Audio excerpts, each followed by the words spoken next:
কুম্ভ মেলায় কেন্দ্রীয় সরকার হাজার হাজার কোটি টাকা দেয়, আর গঙ্গাসাগর মেলাতেও 1 কোটির বেশি লোক আসে। বারবার আমি বলেছি এটাকে জাতীয় মেলা ডিক্লেয়ার করতে, কিন্তু আজ পর্যন্ত করেনি।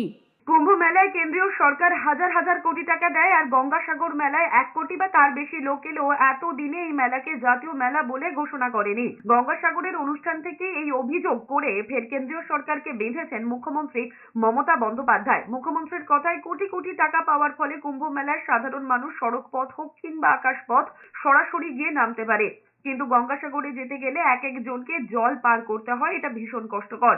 এই প্রসঙ্গে মুড়িগঙ্গা ব্রিজের প্রসঙ্গ তুলে মুখ্যমন্ত্রী বলেছেন, অনেক খরচ হলেও আর্থিক সংকট থাকলেও গঙ্গাসাগর সেতু তৈরির প্রয়োজন আছে। মুড়িগঙ্গা সেতু তৈরির জন্য ডিপিআর করা হয়েছে বলে এদিন জানিয়েছেন মুখ্যমন্ত্রী, কিন্তু এই কাজ শেষ করতে 4 বছর সময় লাগবে এবং সরকারিভাবে 1500 কোটি টাকা খরচ করা হবে বলে জানিয়েছেন তিনি।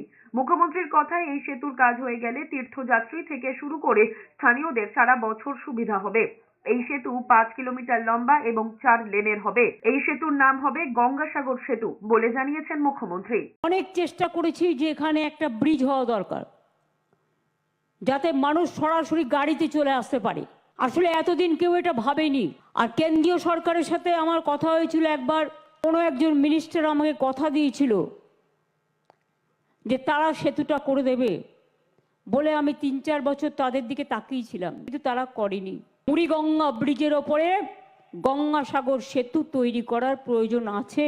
1,500 কোটি টাকার মতো খরচা হবে। টাকাও আমরা প্রায় অনেকটাই এদের জন্য রেখে দিয়েছি এবং আগামী 2-3 বছর লাগবে এটা তৈরি করতে।